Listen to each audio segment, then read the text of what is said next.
In this episode, I speak to Thomas Gibbons from BrightSide Digital. We discuss leadership, predictions for SEO, and the impact of AI on marketing. Thomas, welcome and thanks for joining me today. Thank you for having me on the show, Marie. I'm looking forward to it.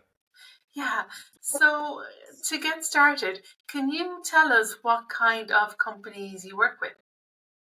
Yeah, so I have a few different government contracts, the Innovation Exchange and Further.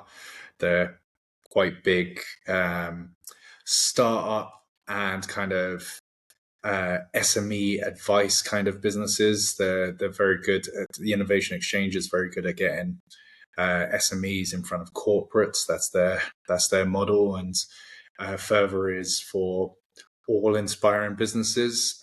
Because of that, I work with a few different SMEs in various industries. Some in the product kind of like tea and base like that, and others around beauty and then some financial services, your mortgage advice and those types of businesses. Right, so that's quite a diverse range. What kind of services do you help companies with? Good question. So a lot of it is around development and digital marketing. So this year, especially, a lot of dev work, a lot of migrations, building systems. So not just I love WordPress, and I encourage any client that works with me to go onto WordPress, get Elementor, and I try and pass back all that kind of work because I don't want to be the business, or I don't think any business should have limitations and not knowing how to put up their own web pages and things like that. So that's one side of things. And then I run digital marketing campaigns, whether it's your paid search areas, whether that's your Google ads or your social ads. And then separately, email marketing. I do a lot of work around either HubSpot or MailChimp, building in automated journeys, fleshing out that side of things. And then I'm very good at looking at the 360 of a business, identifying what's going to be the channels that works well for them, understanding in the bigger scale of an industry where their audiences are, looking at the insights of that, and then building digital marketing plans, but then also actioning a lot of the work. So that can be in, yeah, like I say, email, SEO. I do a lot in that area. I'm a huge advocate of technical SEO, so I make sure that's in place first. And yeah, so thankfully I have quite a good background in development, so I build a lot of the technical as well as the content, the visual things that a lot of people see. Okay, great. That's quite a diverse skill set there. Yeah. So you've worked with a lot of marketing teams and managed big teams, some of which you've built yourself and others which you've inherited. So I'm always curious about what motivates people. It's something I've looked into in great detail with no definitive answers. But I'm really curious, what do you think motivates people? Um, you can always look at the kind of demands, the triangle of what people want. First and foremost, money. Money and security is the two main areas. You can motivate anyone if you give them enough money. I think you see that in the world. But looking away from that, you can always look at. I find when you watch someone like Simon Sinek's TED Talk and he talks about the why of a business and the core of a business, unfortunately, a lot of SMEs, especially, they're not in industries where their core products or their service is a big why, which is always like it's not a downfall, but it's something that I think businesses have to be realistic and understand. And so, if you don't have that why, you're never going to get people within the business to have that higher level of motivation working with it. So it's really about your kind of emotional intelligence, understanding what people want, providing them, trying to stretch them enough that they're interested and they're comfortable and not alienating them, putting them into situations not. But really to motivate people, you have to understand what they're about. If they are creative and not just saying it, are they analytical or are they just saying it? You have to work those things out.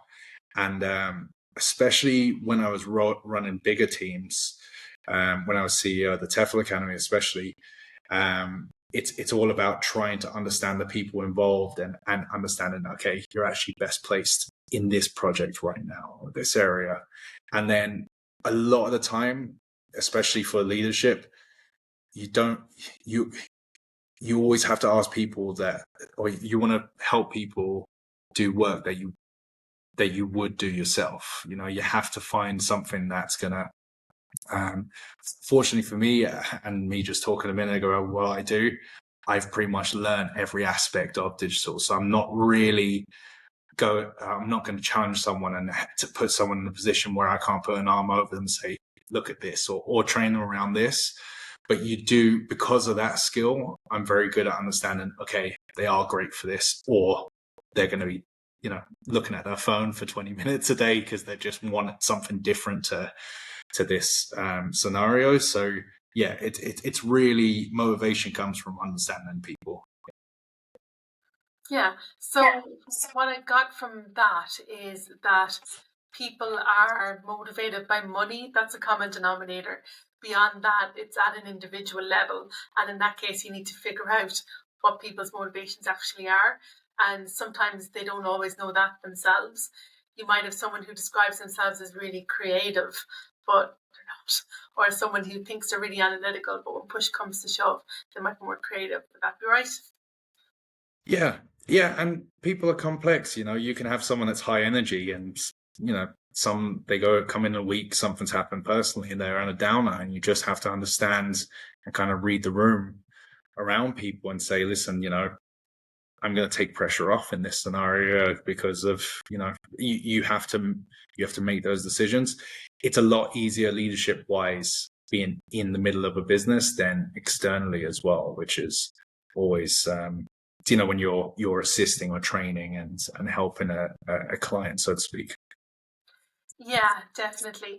I think if you're outside a situation, it's really easy to take a broad stroke and say, everybody should do this, everyone should do that. But when you're in it, you see the nuance. You've probably thought about all those things yourself. You've gotten pushback and you've tried to move things forward. So certainly the hands-on approach, I think, works best. Definitely. In terms of leadership, as a quality, do you think, is it something that people can learn, or is it something that people are born with? Yeah, I think it's a bit of both. Your upbringing does reflect whether you have leadership qualities. I suppose you can't force some of those skills, but definitely there's so much to learn in leadership. One of the best things I ever did, actually, before I went into my director role, I suppose, I read a book on Good to Great, which is by Jim Collins. And it gave me a really interesting insight into leadership. And he kind of breaks down different levels of leadership. And he talks a lot about level 4 and level 5 leadership. And this has been applied to other books and stuff as well. But a quick summary is level 4 leadership is largely built around a person or a star, that your star player in your team, in your business. And if you build that person up to such a point, you'll see it with Tesla or SpaceX or anything that's built around Elon Musk. The great thing, and the data that it shows within the book, is that business can be brilliant for 20, 30 years when that person's in control. But a lot of those businesses that have had that kind of focal point really suffer once that person retires or leaves. And level 5 leadership is the leaders in a business that are quiet. It's not all about them. They're trying to always pass on. And reading that book and learning from some great people along the way in my career, I learned a lot of kind of little secret leadership tools and things where you can you can really motivate and help a team just by understanding, having the education behind it. So yes, to your answer, I do think there's some natural skills, but there's definitely a lot of areas you can learn when you're leading a team. Yeah, and you've mentioned a couple of books already. Are there any other courses or books that you'd really recommend for someone who's maybe new in a people management role? Um, I think some of the best things, is you learn from good leaders. And so if you're young in an industry and you want to learn a lot, you should try and gravitate to the people that are leading very well and pick up their traits. And you don't have to be switched on saying, oh, I need to learn this. Just being in their presence, learning the way how they operate, their organizational skills, their communication skills, you kind of, it brushes off in you, definitely. Yeah, they say we're the sum total of the 6 people we spend the most time with. So it makes sense that if you want to be good at leadership, spend time with good leaders. Exactly. Really well said. And when you're building a team, what qualities do you look for in general?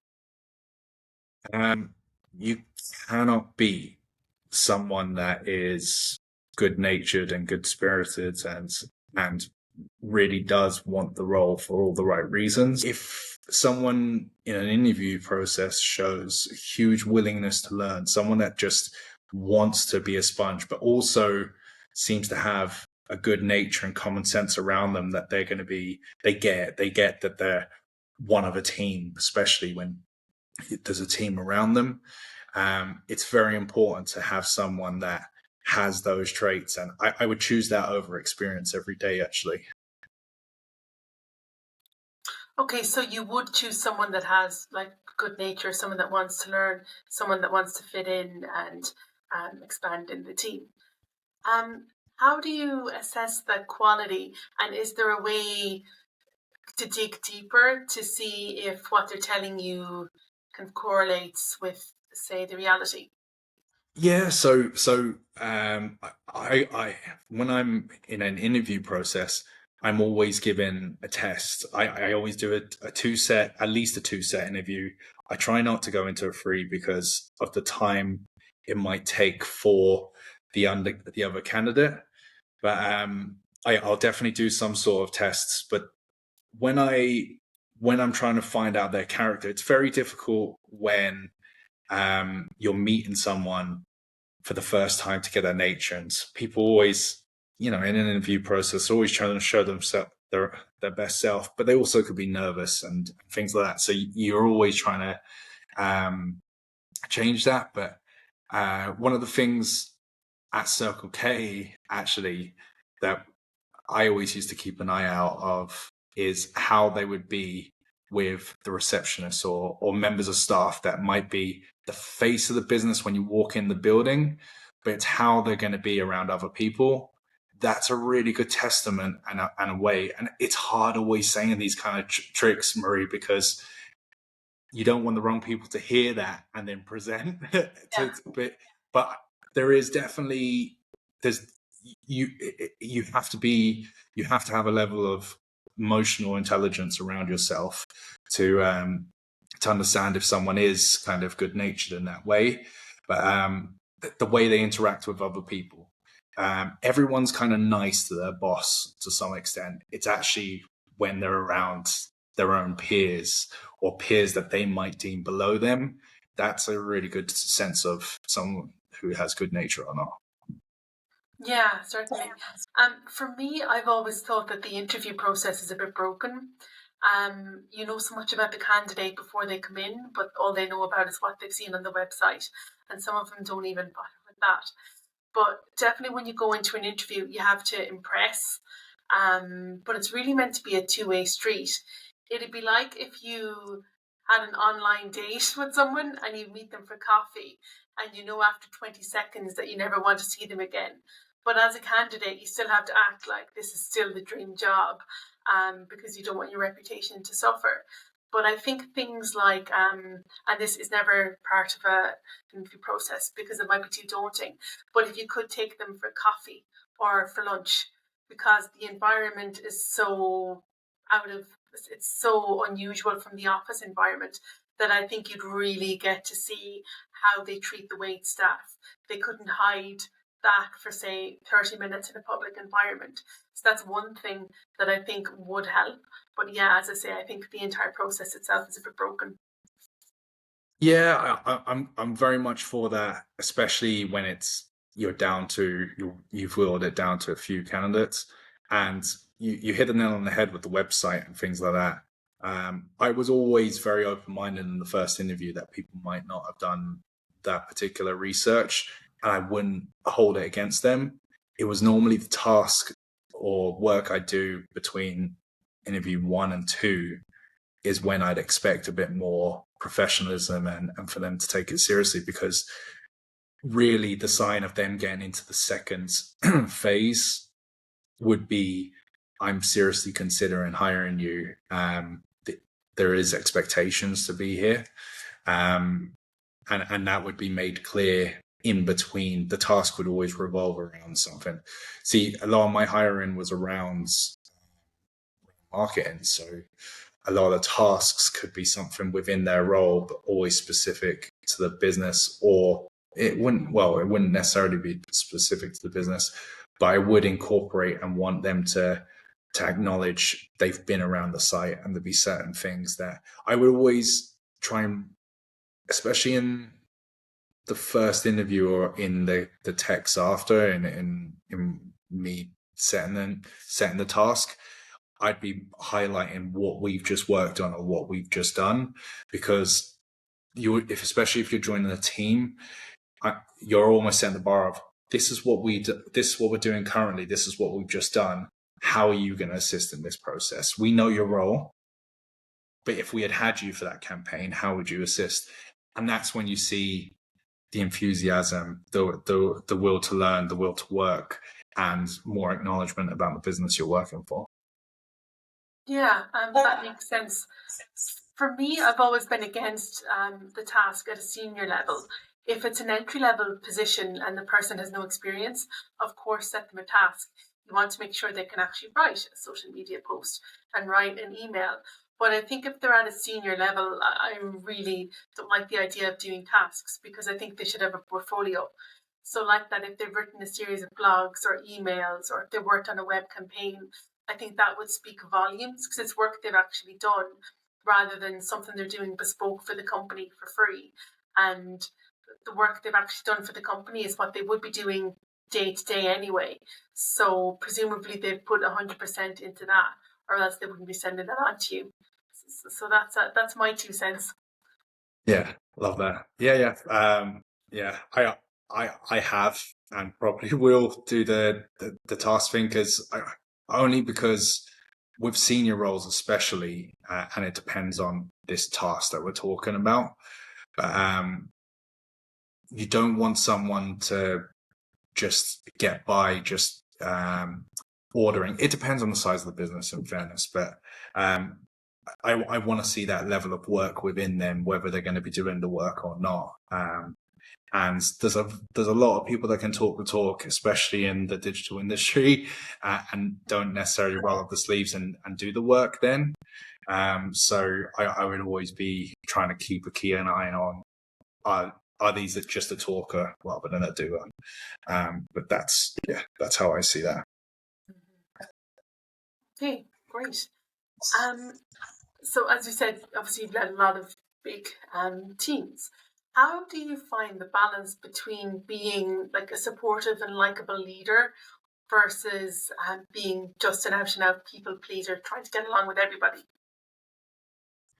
Yeah, I struggle with that. But the reality is, I suppose I've always just had an edge to me where I can be, I believe I can be likable, but I don't really shy away from confrontation or just saying things how it is. But the one thing I would say with that is I would always pull someone aside. I wouldn't do it in front of other people, because that shame, and I've experienced that in my own career, where you might have done something a mistake, and I obviously you have bad management and good management, and you're made a scene of, and that can sit with someone a lot longer than it should. So so just pulling them for a chat.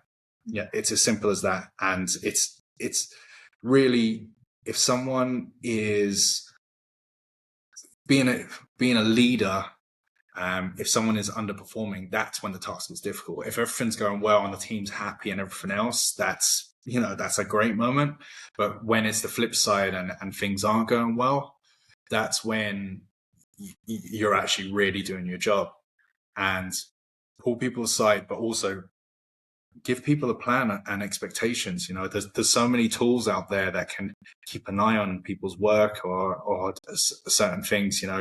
We had in our leads, our sales, our customer service and sales teams, we had recordings of all their communications with customers or potential customers. So you're already getting a track record of where it is, and we integrated Score Buddy in that system to evaluate and improve the sales and customer service team. From a marketing thing where things can be more objective, having a good understanding of analytics and where the business is going is always a key aspect of that.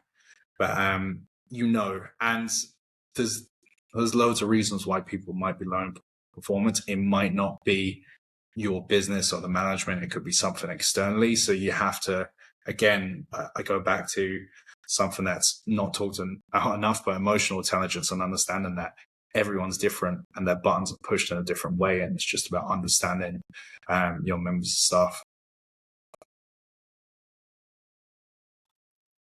Yeah, I think communication is a lot of it too. And yeah, there's a lot to be said for pulling someone aside and having a chat with them.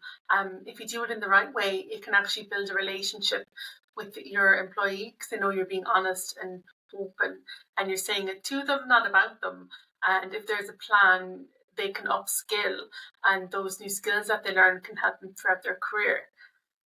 Equally, yeah, I think emotional intelligence is often overlooked, but I think it is great to have a set of targets to work to. So if the person knows they're supposed to do X amount of work, if they get that done, everything is hunky dory and a-okay. Yeah, or like a sign of any good business is KPIs across the business. That's something you should instill, especially if you're trying to grow as a business. Have your KPIs set, have your business targets. I was so transparent in the business at times.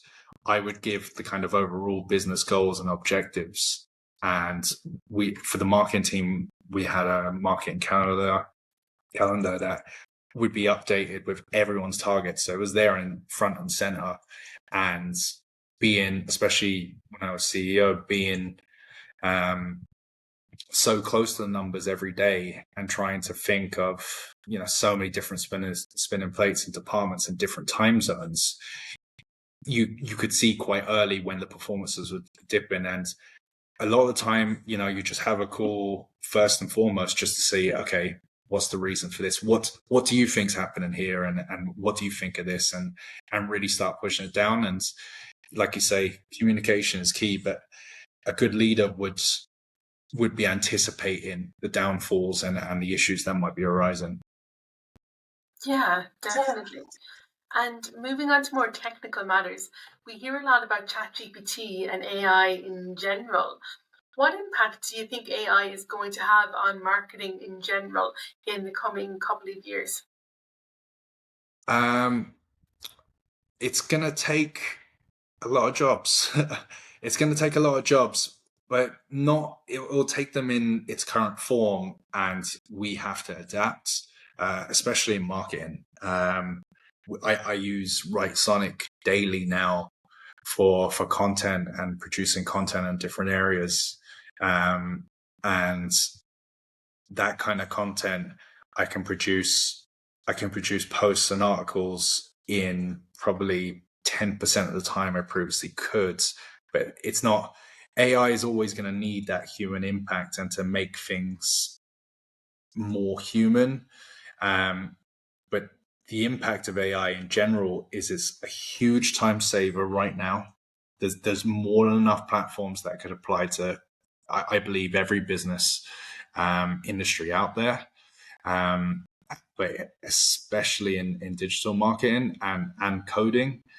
I worry for web development because I think 52% of GitHub, which is like, the where most programmers and devs put their body of work, and that's where you run your production sites, your test sites and stuff. 52% of GitHub is now being written by AI. It was confirmed this year. So we've already surpassed the threshold of the 50-50 in terms of code being developed by people and AI. So what anyone listening that wants to keep up with the trends, and if you've been in the digital industry like ourselves, Marie, for such a period of time, we've always had to adapt. There was always a new shiny thing. There was always a new paid platform system and stuff. That's the be all and end all. But AI will now completely change the working day. But if applied correctly, it will be a huge advantage and time saver for people. It doesn't mean we go from 8, 9, 10-hour days to 1-hour days because AI is beside us now. It's not going to mean that. You're going to still do your work hours, but you're going to have to adapt. And actually the output of businesses should be much higher, but it should allow people to be more creative, come up with better campaigns, better ideas, and implement their ideas easier rather than, Armageddon, kind of the world's going to end kind of AI output. It's you have to be optimistic about all of this. Yeah, definitely. I think there's huge potential with AI. Like, if you look through history, there's always been things like that. It's like with the advent of mass production in factories, people thought like, oh, we're going to lose lots of jobs. No, there's more factories, so there's more jobs. It's the same with farming and agricultural machinery. It makes it easier. But even in the marketing sector, with marketing automation, you need more marketing people to get it working for you.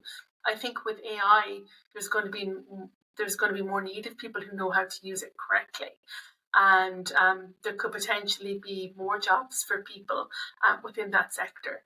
It certainly makes things easier, which just means that there'll be a higher standard. But ultimately, I think that's better for the end user and for people in general. But I think there's going to be huge opportunities there too. Completely agree. Like any industry, unfortunately, the lower skilled roles are always the ones to go first, and AI is going to be no different. It's lower skilled work that is going to be taken, but then it should free up time and opportunity for pushing on and making huge things. And it's in every industry. When you were talking farming there, I was thinking about there's a new AI adapted like laser scanner that goes across fields, basically zapping, burning the weeds that might be coming up on fields before they've even got started. But people might say, oh, that means, it's going to have these effects and that. The reality is just the amount of yield that farmers can produce from their crops from that sole AI invention is going to be huge, which means more food, which is something in itself. Yeah, definitely. And in terms of SEO, how do you think that will change in the next 12 months? In the next 12 months is probably too soon, but everything's going to change to it's all going to be around brands. Any of the big Google speakers, any of the updates, everything's being driven around branding. What's going to happen in the next couple of years is it's not going to be a Google search results or a Bing search results where there's going to be multiple ads. It's going to just be one. So when you think of your audio devices in your car, your Alexa and stuff like that, if you say, Alexa, find the nearest hairdressers to me, or find a hairdressers near to me, it will be that one business who is the standout candidate in that local search that's going to get the result. It won't be any of the others. So that's where SEO will go. That's the end goal. That's the end goal for search, is to produce the best search result. So I would really recommend any business listening to focus on branding. So yeah, try and take in as many search terms and use content to try and take in that search while it's still available. I'm not trying to put you off that, but really think about your branding budget and how you can get your brand, your business name to number one. Great. That was really interesting today. Speaking of getting your brand to number one, if somebody wants to get in touch with you, how would they do so? Sure, yeah. It's Thomas Gibbons on LinkedIn, or my company is BrightSideDigital.io, and obviously the email address is info@brightsidedigital.io. Okay, that's great. Thanks very much, Thomas. Thank you, Marie. Thank you so much for this. Yeah, love speaking with you. Love it.